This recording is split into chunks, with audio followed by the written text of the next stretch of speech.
A veces, entre dos personas, de la manera más relajada, pues se nos ocurren y surgen las mejores ideas. Ahora, para el programa de hoy, tenemos un invitado muy especial. Tenemos a Santiago Celi Andrade. Santiago Celi, aquí presente, es especialista en planificación empresarial y administrativa. Santiago, ¿cómo estás? ¿Cómo te va el día de hoy? Muy buenas tardes, Francisco, y también a los que nos escuchan y nos ven. Un saludo especial, bastante bien, y contento de poder compartir contigo este tema que me has invitado. Muchas gracias.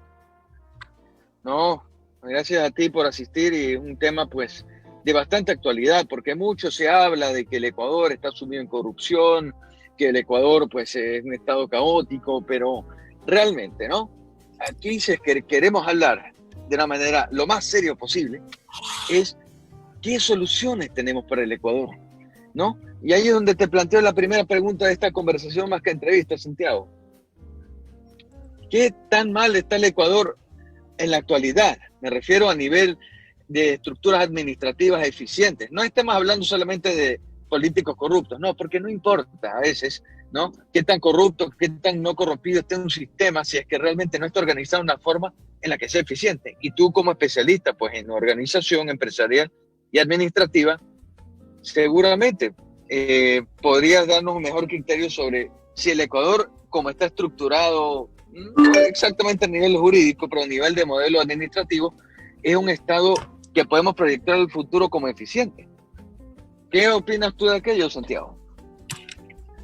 Bueno, en realidad, la primera pregunta que tú acabas de hacer es una pregunta muy importante, porque nosotros lo que tenemos que hacer para saber cómo está es hay que hablar del problema para poder hablar de la solución. Dicho de otra manera, se tiene que hacer un panorama, ver un diagnóstico general para poder empezar a ver las soluciones y cómo ir caminando hacia el futuro.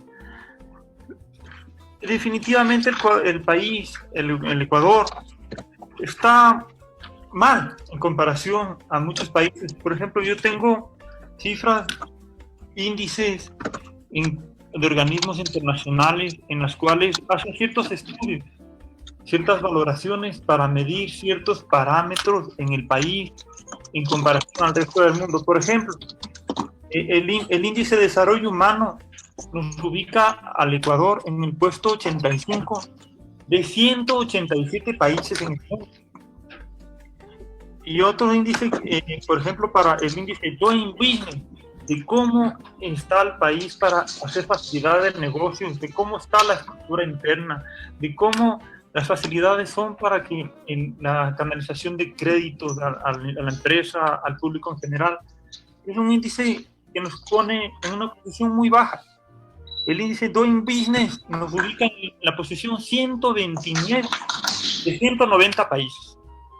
Entonces, el Ecuador como tal, como tú bien dices, muy aparte de la corrupción, el Ecuador, el país, está en una posición muy vulnerable, muy mal manejada, está en una posición crítica, sobre todo ahora con esto de la pandemia. Realmente el mundo es diferente, el mundo ya cambió, ya no es el mismo de antes. Entonces necesitamos nosotros darnos cuenta que tenemos que tener otra perspectiva, otro manejo, otra visión para el país. Perfecto, Santiago. Entonces, a ver, ya muchos hablan de hacer reformas constitucionales, nueva constitución, otra constituyente, ya como la constitución número 25, 26, hecha a la medida de un gobierno. Estas constituciones ponen un marco jurídico, estructuras jurídicas, etcétera, etcétera. Pero, como ya lo mencioné, ¿no? Muy aparte de la estructura del marco constitucional, etcétera, etcétera. Y como tú bien mencionas, los números, al menos a nivel productivo, son alarmantes en el Ecuador. ¿Tú crees que el Ecuador, en el estado actual que está y peor después de esta pandemia, necesita estructurar ya, es decir, empezar de cero una base y poner un nuevo modelo de gestión, o necesita reestructurar el que tiene, mejorarlo como tal? ¿Y qué modelos de gestión más o menos podrían servir en una realidad como la nuestra.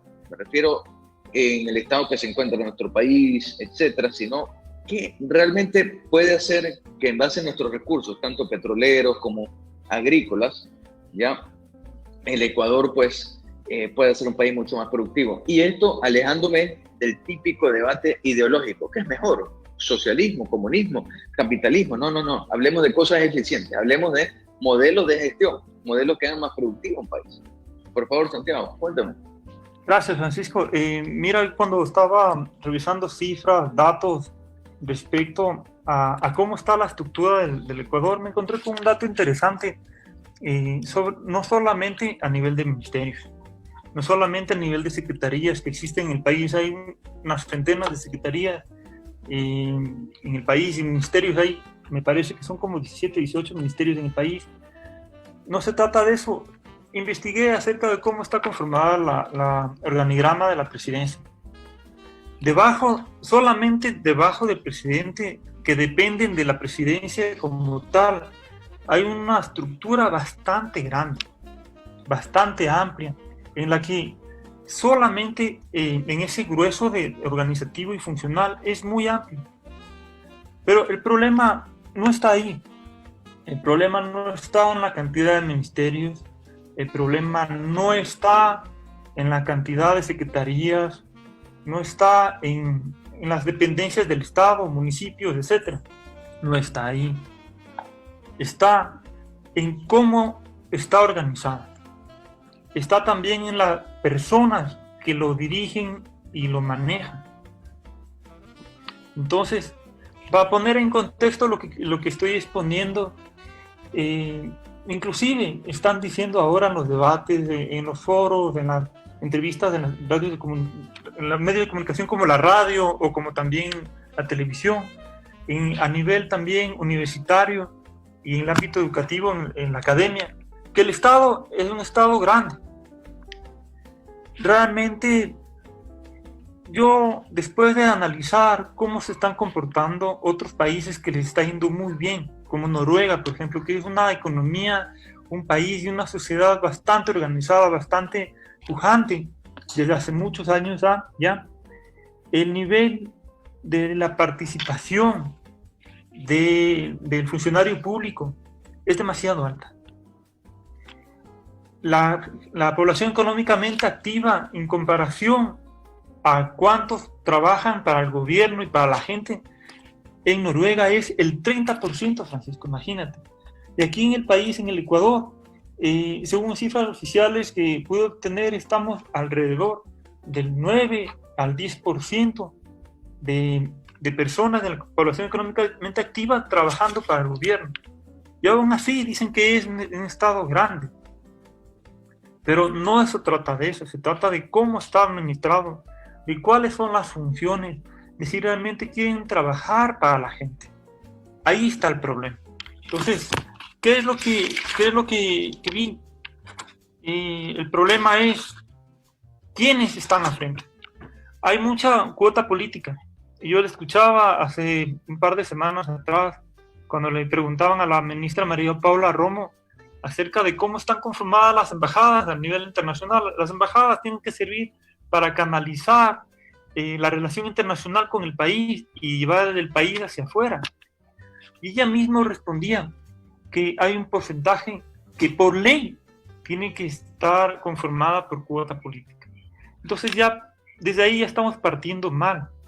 Ministerios, cargos altos de muchísima confianza, de muchísima fragilidad, con mucha delicadeza para trabajar por el país, están manejados políticamente, con gente que no es la más idónea para el cargo, con gente que no es la más preparada para llevar un tema, como tú mismo dices, el tema agrícola, el tema petrolero, el tema de educación. Hay muchos temas que el país necesita trabajar, pero está gente que no es la mejor, no es la más preparada, no es la más idónea. Entonces, ahí hay una falla muy grande en el Estado ecuatoriano, en cómo está conformado, porque está conformado por personas que realmente no llevan al progreso. Puede haber personas muy probas, de gran trayectoria política, gran trayectoria empresarial, que han llegado a esos puestos por mérito propio, por supuesto que lo hay, y es rescatable. Pero hay una falla muy grande en ese sentido, Francisco. Eso es lo que puedo opinar. No sé qué opinas tú, si coincides conmigo también. Ya, pues de hecho, los hechos hablan por sí solos. Es un tema de, a ver, aquí no hay mucha cultura de, y esto habiendo trabajado alguna vez en alguna institución pública, poder ver que realmente hay muy poca cultura de task. O sea, mejor dicho, en español sería de tareas, ¿no? No hay tareas específicas, hay simplemente procesos, que esos procesos a lo largo del tiempo se convierten en formatos. Y difícilmente hay un sistema de metas. O sea, lo que he visto es que dentro de las instituciones públicas, ¿no? Hay muy poca expectativa de crecimiento personal. Es decir, alguien puede quedarse en el mismo puesto como 50 años, si es posible. No hay ese incentivo humano de escalar, ¿no? Entonces yo creo que el factor humano, sin ese estímulo de crecimiento, de escalar por méritos, va a ser lo más mediocre posible. O naturalmente va a involucionar en aquello. Sí, y claro, para complementar la pregunta que tú me decías de cuál podría ser el mejor estructura para el Estado ecuatoriano, recordemos hace unos años que atrás, en la época de Yamil Maguad, se inventaron la estructura de superministerios, que iban a actuar como ministerios coordinadores dentro de los otros, o ministerios para tratar de funcionar. No funcionó, porque mucho tiene que ver también con lo que había expuesto antes. Las personas que están trabajando por debajo es una estructura clientelar, basado en votos, basado en acuerdos políticos. Entonces, desde ahí es el diagnóstico que tenemos que dar al país, que tienen que estar las personas que deberían estar.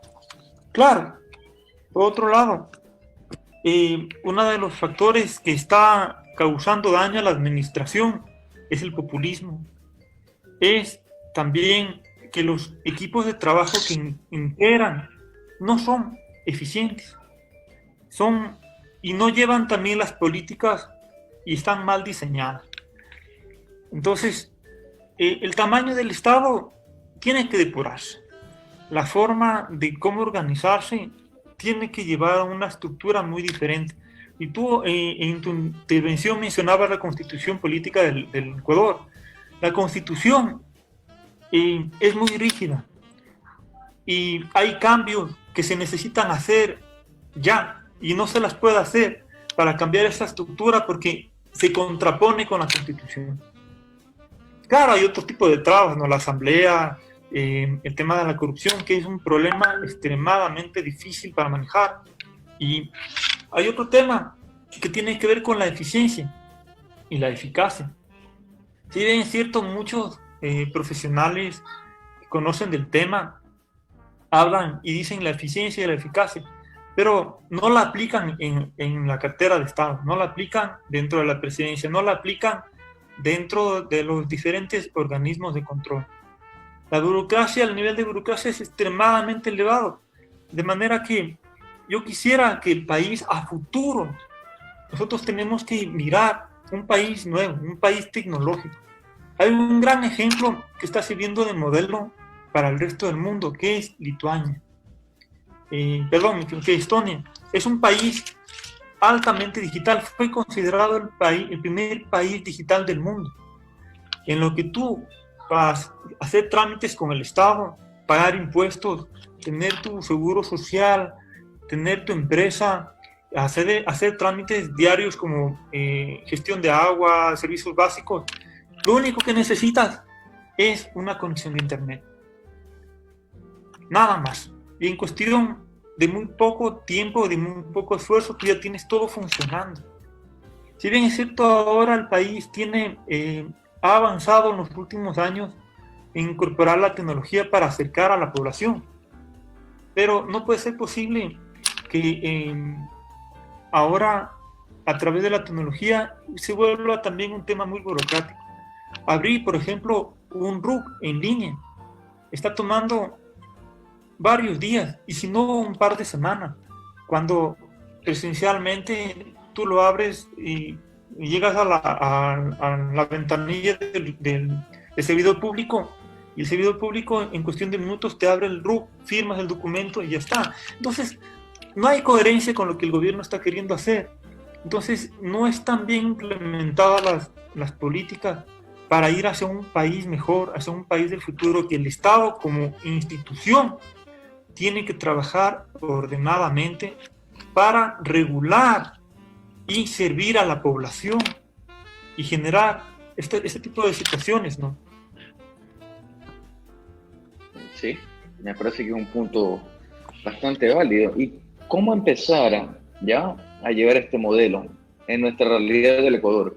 Donde, a ver, yo podría pensar, ¿no?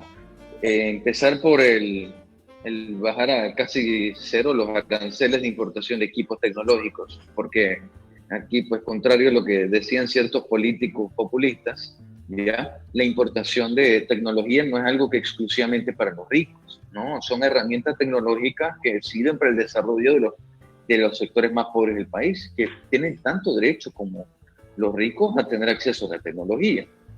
Y como, o sea, si ya lo pensamos en el mundo que nos planteó, porque si bien Dios quiera, esta etapa del coronavirus es algo temporal, nos ha planteado que inevitablemente el futuro del mundo es digital. Trámites en línea, trabajo en línea, o sea, inevitablemente el orden que vemos ahora va a tener que migrar a estas plataformas. Entonces, ¿cómo empezar en el Ecuador? ¿Por dónde? Sí, bueno, hay diferentes cosas. De hecho, el gobierno, yo he visto, cuando he podido tener la oportunidad de interactuar, que sí tiene plataformas tecnológicas.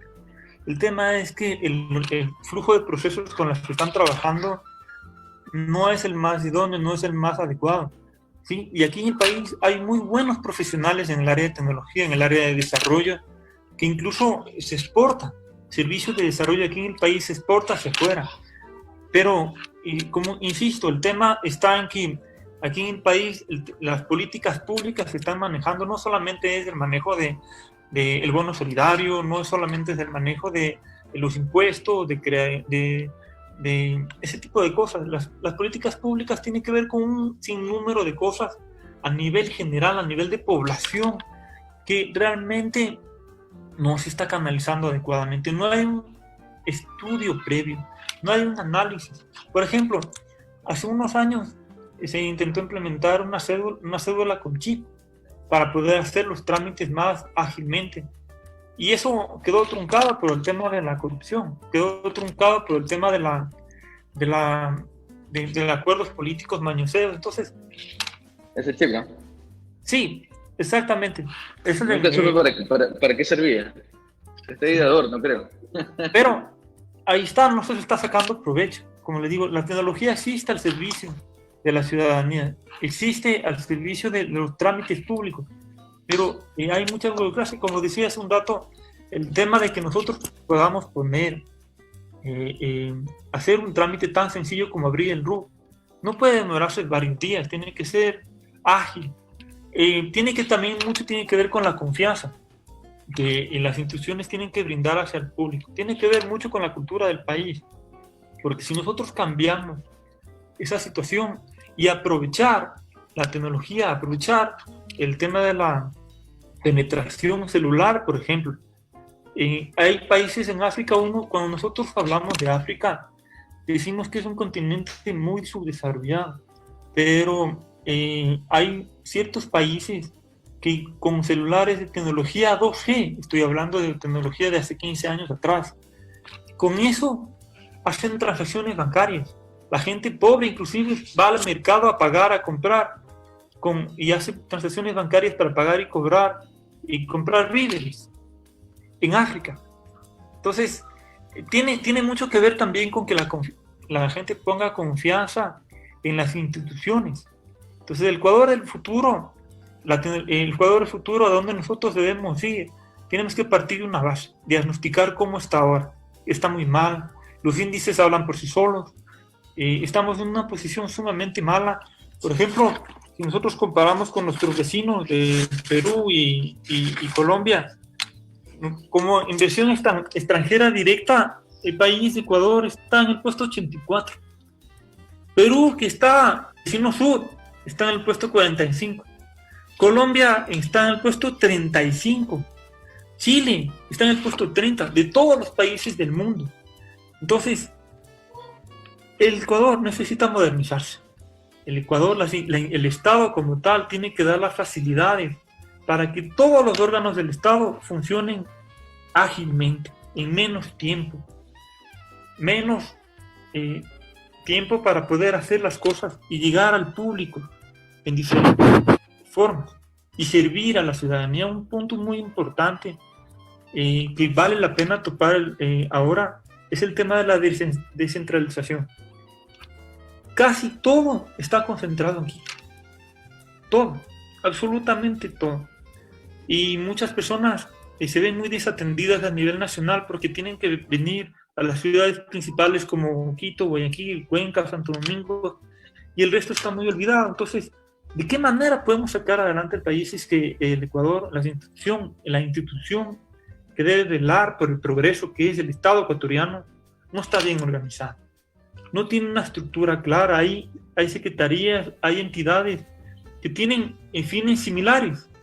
Entonces hay un derroche de recursos que no se está aprovechando para sacar adelante el país, Francisco. Y eso nos lleva a un debate que actualmente está en el entorno. Ya que hablas del centralismo, se habla del modelo federalista. ¿Tú qué opinas de esa propuesta o tienes otra propuesta de organización territorial? Bueno, o sea, hay muchas formas de poder organizar el Estado. Por ejemplo, hay países que tienen organizaciones federales y funcionan, ¿sí? Tenemos que ver cuál es el modelo que puede aplicarse al país. Por ejemplo, ahora la estructura organizacional desde arriba, desde la presidencia, desde el Estado hacia abajo, ha crecido aún más. Que han creído, por ejemplo, las juntas parroquiales. ¿Cuál es el fin? Y está el municipio, la junta parroquial, ¿cuál es el fin? Entonces, el Ecuador también es un país pequeño, es un país que yo creería que aglutinando en organizaciones en ciertas áreas puede ser necesario que se organice por sectores, por franjas. Por ejemplo, la costa tiene pocas provincias en relación a la sierra, ¿ya? Entonces puede ser que en la costa se organice de una manera y en la sierra la estructura de trabajo del Estado sea otra, y el oriente también es muy diferente. Entonces yo pienso que tendríamos que hacer un análisis, el Estado ecuatoriano tiene que hacer un análisis serio de cómo tiene que organizarse. Y esto rescatando, ¿no? Había un organismo de planificación que viene del gobierno anterior, se llama CENPLADES. Ya, pongámonos en la posición en la que tú eres presidente de la República, tenemos la suerte que lo seas, ¿no? ¿Tú este organismo de planificación lo mantendrías o lo mejorarías, lo eliminarías y más bien desconcentrarías las competencias del CENPLADES en ese sentido? ¿Qué harías tú? Porque por el nombre suena bastante útil, pero no creo que se lo haya explotado de la forma que debería hacerlo. Más bien, de lo que vi, se lo explotó para un proyecto ideológico, pero no digamos, de movimiento de Estado.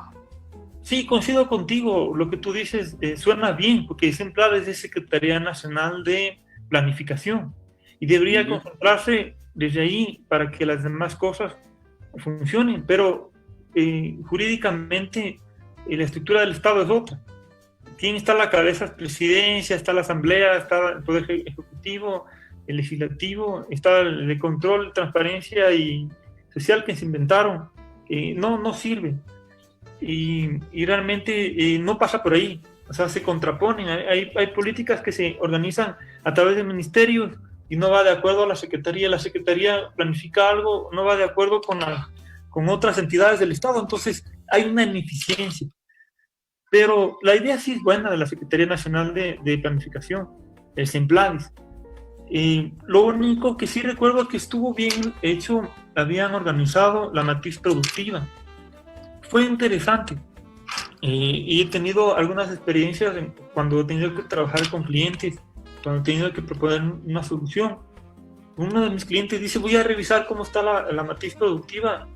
Y dice, me dijo a mí, no es necesario porque han organizado tal camino a seguir.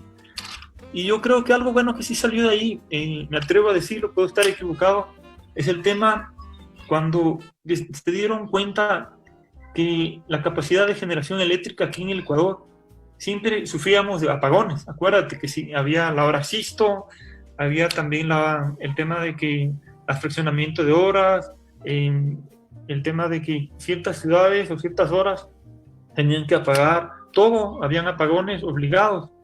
Acuérdate, eso ya no estamos viviendo. Pero no fue tanto una política, sino más bien una imposición que sí resultó. Es el tema de obligar a la ciudadanía a migrar los focos incandescentes que consumían alrededor de 100 vatios por foco a los focos ahorradores que en ese tiempo se podía conseguir de 15 vatios, de 20 vatios. Entonces, hubo una reducción drástica en el consumo de energía y ya no sufrimos los apagones, pero no es que aumentaron la capacidad hidroeléctrica, no es que aumentaron la capacidad de producir energía para brindar a la población.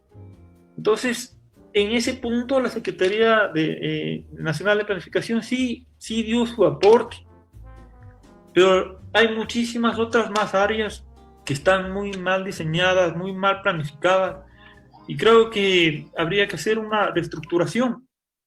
Yo creería que Semplades debería ser un organismo mucho más pequeño, que sea algo así como una especie de un órgano consultivo con los ministerios y otras entidades del Estado para que planifiquen. Esa creería yo que sería mi posición. Interesante, es decir, reestructurar, sobre todo reinventar el concepto del Semplades, que no es malo que haya un organismo dedicado a la planificación y que ésta pues sea proveedora de sistemas de planificación para los ministerios. Muy interesante eso, porque, por supuesto, ¿no? Un Estado que no planifica, un Estado que hasta su presupuesto se presta a la improvisación, y todo lo que se presta a la improvisación pues deriva en corrupción, en ese sentido. O sea, y para finalizar, ya en estos últimos minutos que nos quedan, ¿no? ¿Cuál sería tu propuesta en base al título de este programa? ¿Reestructurar o estructurar un nuevo sistema para el Ecuador? Es una pregunta muy difícil de contestar, pero yo pienso que los resultados están a la vista. El país necesita una nueva forma de administrarse. El Estado ecuatoriano necesita una estructura que realmente sirva como canal entre el Estado y el ciudadano. De esa manera que exista una mayor confianza para que puedan venir inversión extranjera, para que el empresario, la gente que trabaja en el sector privado y público, los jóvenes, los niños, porque también el tema del Estado tiene que ver la educación, sea un país en el cual se pueda aprovechar. Porque hay muchos recursos que no se están aprovechando adecuadamente, hay mucho derroche de dinero en cosas que no están funcionando. Este país tiene mucha biodiversidad, tiene una región bastante rica, tiene recursos naturales muy ricos, que si se canalizan adecuadamente y administrando de forma adecuada, esos recursos pueden servir para que el país sea uno de los más ricos y más grandes del mundo. Hay países muy pequeños que funcionan muy bien, Singapur, Taiwán, Hong Kong. Entonces, yo pienso que mi conclusión, Francisco, es que necesitamos que el país cambie de rumbo. Yo en mi profesión, en mi oficio, yo uso un lema desde hace muchísimos años, incluso desde joven, que es que si es que tú ya sabes a dónde quieres llegar, tú ya sabes el camino que debes recorrer.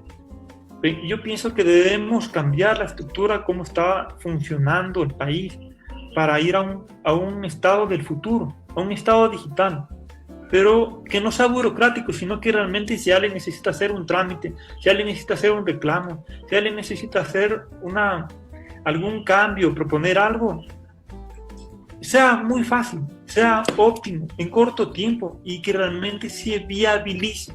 Esos son los resultados que nosotros deseamos ver de aquí en los próximos años, mi estimado Francisco. Santiago Celi, gran aporte el día de hoy. Y bueno, ya el tiempo se nos ha agotado.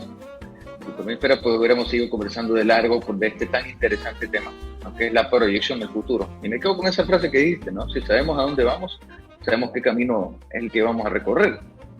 Bueno, Sí. le cambié un poco las palabras, pero es muy cierto, ¿no? Santiago Celi Andrade, especialista en planificación administrativa y empresarial. Y nos despedimos el día de hoy del programa Cuestión de Honor, donde decimos la verdad sin temor, que llega a ustedes gracias al auspicio del Estudio Jurídico Seguris, el estudio jurídico especialista en Derecho Corporativo Internacional Comercial. Su puerta al mundo comercial y a las exportaciones. Cinemark, lo mejor que le pudo pasar al cine. Nos despedimos y nos vemos el próximo viernes a las 5 de la tarde en Cuestión de Honor.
Radio.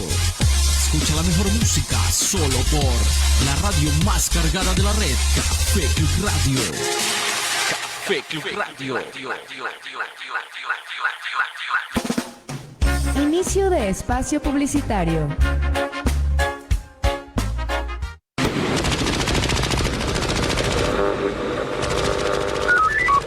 Charlie 1 a Charlie 2, Charlie 1 a Charlie 2, me copia.